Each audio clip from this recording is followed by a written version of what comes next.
ordem e caos, comunidade e selvageria, cooperação e violência. Em The Last of Us, esses extremos não são apenas cenários de um jogo. Eles são verdadeiros laboratórios em que é possível aplicar modelos filosóficos e analisar a sociedade a partir disso. Por exemplo, de um lado nós temos Jackson, uma comunidade que tenta reconstruir a civilização como nós a conhecíamos.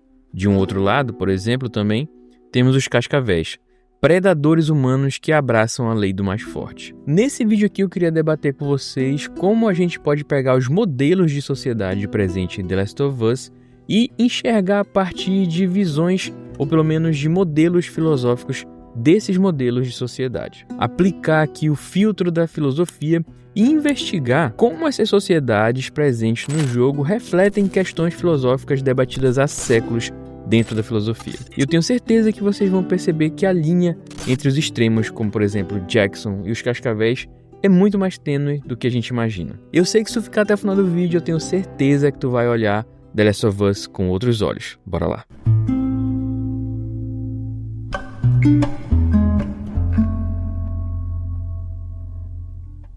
E para que a gente comece de fato a fazer essa análise aqui, a gente tem que se lembrar do contexto social de The Last of Us, parte 1 e 2. A gente tem que se lembrar que The Last of Us é baseado na teoria filosófica do estado de natureza, que é basicamente quando a sociedade não tem mais nenhuma regra a ser posta contra ela mesma. Não existe mais moral, não existe mais ética, e tudo é baseado na lei do mais forte, basicamente. Então, quando o surto do Cordyceps destruiu a civilização, não apenas eliminou governos e infraestruturas, ela criou um vazio onde pessoas precisam reconstruir a sociedade do zero. Um filósofo chamado John Rawls uma vez propôs um experimento social chamado Véu da Ignorância, que consiste na possibilidade da gente poder redesenhar a sociedade sem saber qual posição a gente ocuparia nela. Então, a partir disso, como é que a gente ia reconstruir a sociedade?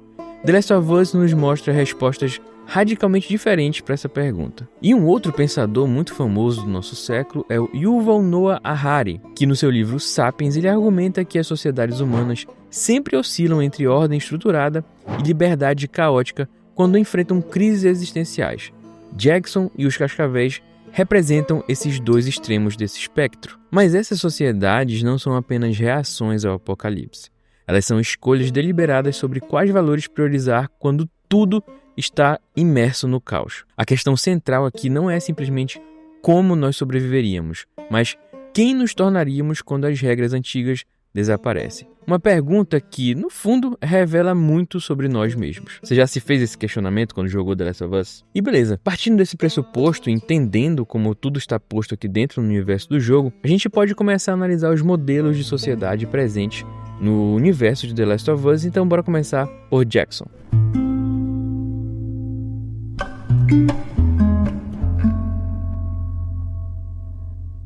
Jackson é talvez a comunidade mais próxima do que consideraríamos como uma sociedade normal. Ela é basicamente liderada por Tommy e Maria e meio que representa uma democracia participativa em uma sociedade em miniatura, onde as pessoas trabalham juntas pelo bem comum. Jackson é a encarnação perfeita do contrato social concebido por Jean-Jacques Rousseau, um filósofo do século XVIII que argumentou que a sociedade ideal é aquela onde as pessoas voluntariamente abrem mão de certas liberdades em troca da proteção e benefícios mútuos. Rousseau dizia que o homem nasce livre, mas por toda a parte ele se encontra acorrentado.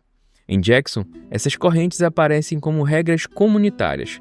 Por exemplo, turnos de patrulha, compartilhamento de recursos, restrições que todos aceitam em prol de um bem maior. Jackson é uma sociedade onde os laços são formados não apenas por necessidade, mas também por valores e experiências compartilhados.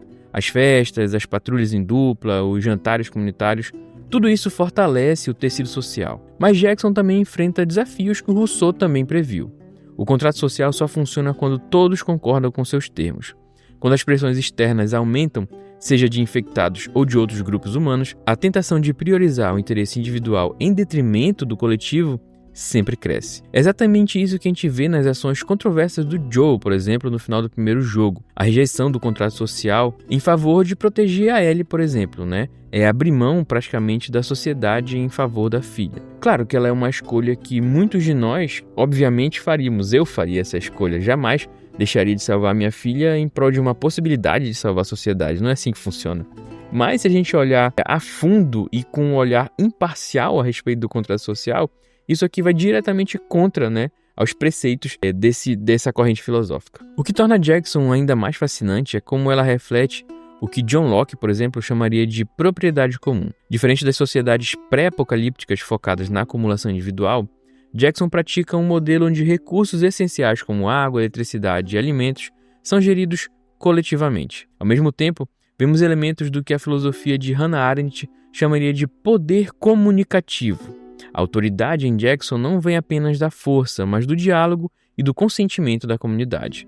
Tommy e Maria, por exemplo, fazem parte de uma liderança não porque eles impõem seu poder, mas porque a comunidade reconheceu essa autoridade de alguma forma. Mas Jackson também não representa um modelo de sociedade perfeito. Sempre vão acontecer alguns dissidentes ou alguns incidentes que vão fazer com que indivíduos separados acabem se afastando desse modelo de sociedade por escolhas individuais, por um motivo ou por outro. E talvez de todos os grupos sociais ou pequenos modelos de sociedade apresentados ao longo de The Last of Us Parte 1 e 2, talvez Jackson seja não só a que chega mais perto de uma democracia como a gente conhece no mundo normal, no mundo real, mas também talvez seja a mais eficiente, em que as pessoas vivem com mais paz e correndo menos perigos. Isso também não quer dizer que Jackson seja uma sociedade perfeita. Então comenta aqui o que você acha de Jackson e qual o seu modelo de sociedade preferido dos modelos presentes em The Last of Us.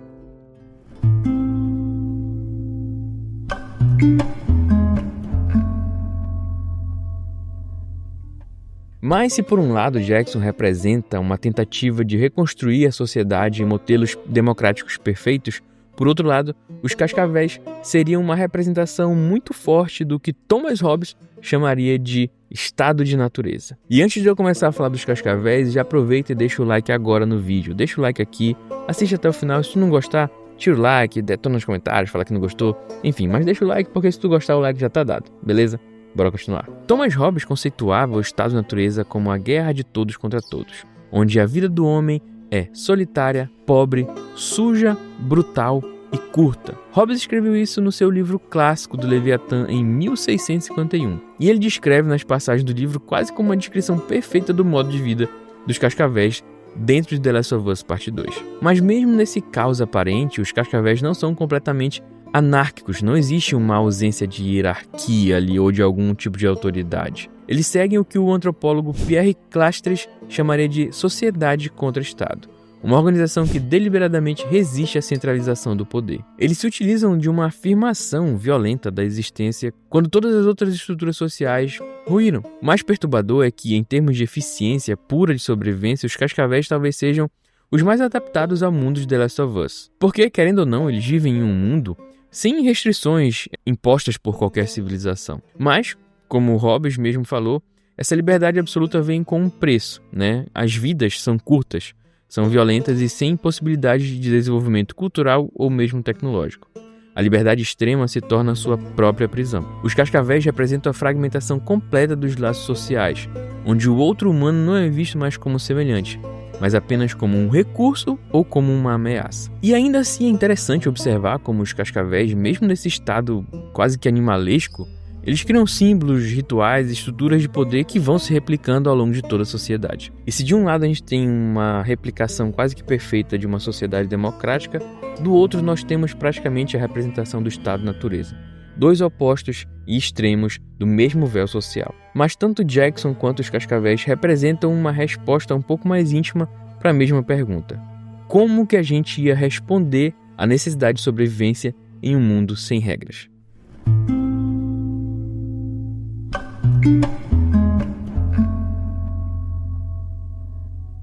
Jackson existe a partir de uma autoridade legal e racional, baseada em regras que são acordadas, enquanto os Cascavéis funcionam por uma autoridade que é baseada na força. Ambas as comunidades precisam resolver o problema fundamental da escassez, mas elas adotam abordagens radicalmente opostas. Jackson, por um lado, é um modelo de cooperação sustentável, enquanto os Cascavéis representam uma extração predatória, por exemplo. E é isso aqui que torna a narrativa de The Last of Us tão poderosa.